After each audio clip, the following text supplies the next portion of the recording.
നമസ്കാരം. മലയാളി വാർത്ത ഇൻസൈഡിലേക്ക് സ്വാഗതം. ആൻറ്റി ടെററിസ്റ്റ് സ്ക്വാഡിൻ്റെ മികവിന് അമിത്ഷായുടെ പുരസ്കാരം. മുട്ടിൽ മരമുറി കേസിൽ ഏറെ നിർണായകമായ DNA പരിശോധനയുടെ ബുദ്ധികേന്ദ്രം. സുപ്രധാന കേസുകളിൽ മികവാർന്നതും കുറ്റമറ്റതും ചടുലവുമായ അന്വേഷണ ശൈലി. അതിന് സമ്മാനമായി കേന്ദ്ര പോലീസ് മെഡൽ ലഭിച്ച ഉദ്യോഗസ്ഥനാണ് VV ബെന്നി. ഏത് അന്വേഷണത്തെയും അദ്ദേഹം ശാസ്ത്രീയമായി തെളിയിക്കും.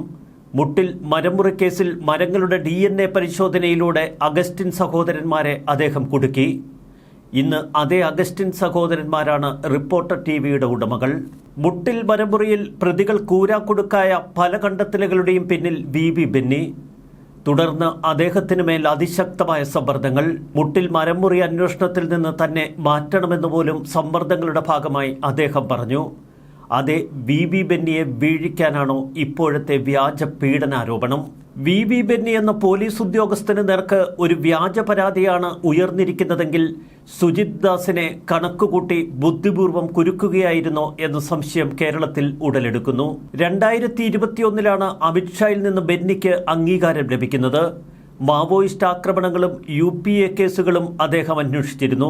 മരട് ഫ്ളാറ്റ് കേസ്, TP വധക്കേസ്, Peruvannamuzhi sex racket, Hadiya case എന്നിവയിലൊക്കെ അന്വേഷണ ഉദ്യോഗസ്ഥനായി പേരെടുത്തയാൾ. 2003 കേരള പോലീസിലെത്തിയ ഇദ്ദേഹം പാനൂർ SI ആയി തുടക്കം. 2010 Kannur city police inspector, Kozhikode crime branch, Nilambur എന്നിവിടങ്ങളിൽ DYSP. ഒരിടത്തു നിന്നും യാതൊരുവിധ പെരുമാറ്റ ദൂഷ്യവും ആരോപിക്കപ്പെട്ടില്ല അദ്ദേഹത്തിന് നേർക്ക്. അവിടെയാണ് തൻ്റെ ഇടത്തോടെ VV ബെന്നിയുടെ പ്രതികരണം എന്ന് ശ്രദ്ധിക്കേണ്ടത്. മാധ്യമങ്ങൾക്ക് മുന്നിൽ അദ്ദേഹത്തിന് ഒരുവിധ പതർച്ചയുമില്ല. ആരോപണങ്ങൾ പൂർണ്ണമായും തെറ്റെന്ന് അദ്ദേഹം പറയുമ്പോൾ നമ്മൾ വിശ്വസിക്കുന്നു. റിപ്പോർട്ടർ TVയുടെ ബിഗ് ബ്രേക്കിംഗ് മണിക്കൂറുകൾക്കകം ഏഷ്യാനെറ്റും News 18 മലയാളവും ഒക്കെ ചേർന്ന് പൊളിച്ചെടുക്കുന്ന കാഴ്ച. ആരോപണ വിധേയർ നെഞ്ചുറപ്പോടെ അന്ന് അവിടെ നടന്ന കാര്യങ്ങൾ വിവരിക്കുമ്പോൾ അതിൽ സത്യമുണ്ടോ എന്ന് കേരളം പകച്ചു നോക്കുന്നു. 2021 സുൽത്താൻ ബത്തേരി DYSP ആയിരുന്നപ്പോഴാണ് മുട്ടിൽ മരമുറി കേസ് അന്വേഷിക്കുന്നത്. ഇപ്പോഴും മുട്ടിൽ മരമുറി കേസ് അന്വേഷിക്കുന്നുണ്ട്. ഇതിലുള്ള വിരോധമാണ് തന്നെ സ്കെച്ച് ചെയ്ത് വീഴിച്ചത് എന്ന് ബെന്നി ഉറപ്പിച്ചു പറയുന്നു. 100% ഞാൻ നിരപരാധിയാണ്, ഒരു കുറ്റവും ചെയ്തിട്ടില്ല. സ്ത്രീയുടെ പരാതിയിൽ അന്വേഷിച്ച് റിപ്പോർട്ട് നൽകുക മാത്രമാണ് ഞാൻ ചെയ്തത്.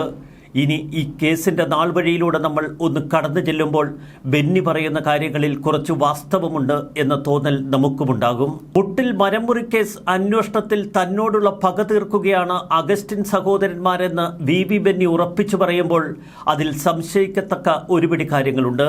റിപ്പോർട്ടർ TV പ്ലാൻ ചെയ്ത് സ്കെച്ച് ചെയ്ത് ഇത്തരമൊരു ബിഗ് ബ്രേക്കിംഗ് ഇന്ന് പുറത്തുവിട്ടതാണോ എന്ന സംശയം ആദ്യം ഉയർത്തിയത് ഏഷ്യാനെറ്റ് തന്നെ. തൊട്ടു പിന്നാലെ News 18 അത് ശരിവച്ചു. കേരളത്തിലെ ചാനലുകൾ നീതിക്ക് വേണ്ടി യുദ്ധം ചെയ്യുന്നു എന്ന തോന്നൽ ഉളവാക്കും വിധമാണ് ഇപ്പോൾ ഉടലെടുത്തിരിക്കുന്ന ഈ മത്സരം. അത് പ്രേക്ഷകർക്ക് ഏറെ ഗുണം ചെയ്യും. ഇക്കഴിഞ്ഞ ദിവസം പരാതിക്കാരി ഭരണകക്ഷി MLA കണ്ടിരുന്നു എന്ന് VV ബെന്നി തുറന്നു പറഞ്ഞു. ചുരുക്കത്തിൽ പരാതിക്കാരി അൻവറിനെ കാണുന്നിടത്താണ് കാര്യങ്ങളുടെ തുടക്കം. അൻവറും പരാതിക്കാരിയും ചേർന്നൊരുക്കിയ സ്കെച്ച്, അതിൽ മറ്റാരൊക്കെ ഗൂഢാലോചനയുടെ ഭാഗമായി കൃത്യമായി ആസൂത്രണം ചെയ്ത ഒരു നാടകമാണോ ഇപ്പോൾ പൊളിഞ്ഞെടുക്കുന്നത്? നേരത്തെ മുട്ടിൽ മരമുറി കേസ് അന്വേഷണ സംഘത്തിൽ നിന്ന് തന്നെ ഒഴിവാക്കണമെന്നാവശ്യപ്പെട്ട് ബെന്നി സംസ്ഥാന പോലീസ് മേധാവി ഷെയ്ഖ് ദർവേഷ് സാഹിബിന് കത്ത് നൽകിയിരുന്നു.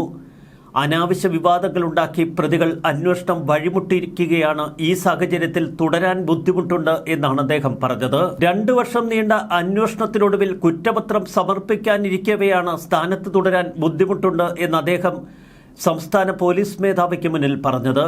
ചുരുക്കത്തിൽ അതിശക്തമായ സമ്മർദ്ദങ്ങളാണ് അദ്ദേഹം നേരിട്ടതെന്ന് വ്യക്തം. താനൂരിലെ MDMA കേസിൽ SP-യുടെ കീഴിലുള്ള ഡാൻസ് ഓഫ് പിടിച്ച സംഘത്തിലെ താമിർ ജിഫ്രി എന്നയാൾ കസ്റ്റഡിയിൽ വെച്ച് മരണപ്പെട്ടിരുന്നു. സംഭവത്തിൽ താനൂർ SI കൃഷ്ണലാലിനും ഡാൻസ് ഓഫ് സംഘത്തിനുമെതിരെ നടപടിയുണ്ടായി. ഈ കേസുമായി ബന്ധപ്പെടുത്തി DYSP ബെന്നിയെ കുരുക്കാൻ ആസൂത്രിത നീക്കങ്ങൾ നടന്നു. ചുരുക്കത്തിൽ ഇക്കഴിഞ്ഞ ദിവസം താനൂർ കസ്റ്റഡി മരണത്തിന് പിന്നിൽ സുജിത് ദാസ് നേരിട്ടിടപെട്ടു എന്ന് അൻവർ ആരോപിക്കുമ്പോൾ അതിലും നമ്മൾ സംശയിക്കേണ്ട ഒരുപിടി കാര്യങ്ങളുണ്ട്. ഇവിടെയാണ് നമ്മൾ 50 വയസ്സുകാരിയായ വീട്ടമ്മയുടെ പരാതിക്ക് പിന്നിലുള്ള വസ്തുതകൾ ചെയ്യേണ്ടത്. ആദ്യം CI വിനോദ്, പിന്നീട് VV ബെന്നി എന്ന DYSP, അതിനുശേഷം സുജിത് ദാസ്. ബലാത്സംഗ ശൃംഖലയാണ് അവിടെ നടന്നത് എന്ന റിപ്പോർട്ടുകളായിരുന്നു ഇന്ന് രാവിലെ പുറത്തു വന്നത്. യുവതി പറഞ്ഞ മുഴുവൻ വിവരങ്ങളും വാർത്തയായി ഞങ്ങളും അവതരിപ്പിച്ചിരുന്നു. എന്നാൽ ഈ വാർത്ത വളരെ എക്സ്ക്ലൂസീവായി കേരളത്തിന് മുന്നിലേക്ക് ഒരു ബോംബ് സ്ഫോടനം പോലെ അവതരിപ്പിച്ചത് റിപ്പോർട്ടർ TV ആയിരുന്നു. തുടർന്ന് റിപ്പോർട്ടർ TV പതറി നിൽക്കുന്ന കാഴ്ച, അവരെ എയറിലാക്കി മറ്റു ചാനലുകൾ. തനിക്കെതിരെ ഇപ്പോൾ വന്നിരിക്കുന്നത് വ്യാജ പരാതിയാണ് എന്ന് CI വിനോദ് വലിയാട്ടൂർ മാധ്യമങ്ങളോട് പറഞ്ഞു. തനിക്കെതിരെ പരാതിക്കാരി നേരത്തെ പരാതി നൽകി. അന്നത്തെ DYSP ഈ കേസ് അന്വേഷിച്ചു. അതിനുശേഷം സ്പെഷ്യൽ ബ്രാഞ്ച് DYSP ഈ കേസ് അന്വേഷിച്ചു. 2 റിപ്പോർട്ടുകളിലും താൻ നിരപരാധിയാണ് എന്ന് അടിവരയിട്ട് പറഞ്ഞിരുന്നു. ഇനിയാണ് ഈ കേസിലെ ഏറ്റവും വലിയ ട്വിസ്റ്റ്. താനൂർ കസ്റ്റഡി മരണക്കേസിൽ നടപടി നേരിട്ട SIയുടെ വീട്ടിലെ ജോലിക്കാരിയാണ് ഈ സ്ത്രീ. ഈ സ്ത്രീ നേരത്തെ പല പരാതികളും പോലീസ് സ്റ്റേഷനിലെത്തി നൽകിയിട്ടുണ്ട് എന്ന് CI വിനോദ് പറയുന്നു. എല്ലാ പരാതികളും കേസെടുക്കാൻ തുടങ്ങിയിരുന്നു. ഇപ്പോൾ ഉന്നയിക്കുന്ന ആരോപണങ്ങൾക്ക് പിന്നിൽ ഗൂഢാലോചനയുണ്ടോ എന്ന് അന്വേഷിക്കണമെന്നാണ് CI വിനോദ് ആവശ്യപ്പെടുന്നത്. ചുരുക്കത്തിൽ പാനൂർ കസ്റ്റഡി മരണക്കേസിൽ ഇപ്പോൾ സസ്പെൻഷനിലായ SI കൃഷ്ണലാലാണോ ഈ ഗൂഢാലോചനയ്ക്ക് പിന്നിൽ എന്ന് CI വിനോദ് സംശയിക്കുന്നു. പരാതിക്കാരി പലർക്കുമെതിരെയും മുൻപ് വ്യാജ പരാതികൾ നൽകിയിട്ടുണ്ട്. ഒരിക്കൽ പോലീസ് സ്റ്റേഷനിലെത്തി ഒരു ഓട്ടോറിക്ഷക്കാരൻ തന്നെ പീഡിപ്പിച്ചുവെന്നായിരുന്നു യുവതിയുടെ പരാതി. ഈ പരാതിയിൽ താൻ കേസെടുത്തു. അപ്പോൾ യുവതി തൻ്റെ അടുക്കൽ വന്ന് കേസെടുക്കേണ്ട പോലീസ് സ്റ്റേഷന് പുറത്ത് വെച്ച് ഒത്തുതീർപ്പാക്കാമെന്ന് സംസാരിച്ചു. പോലീസ് സ്റ്റേഷന് പുറത്ത് ഈ കേസ് ഒത്തുതീർക്കാനുള്ള ശ്രമങ്ങൾ നടക്കുന്നു.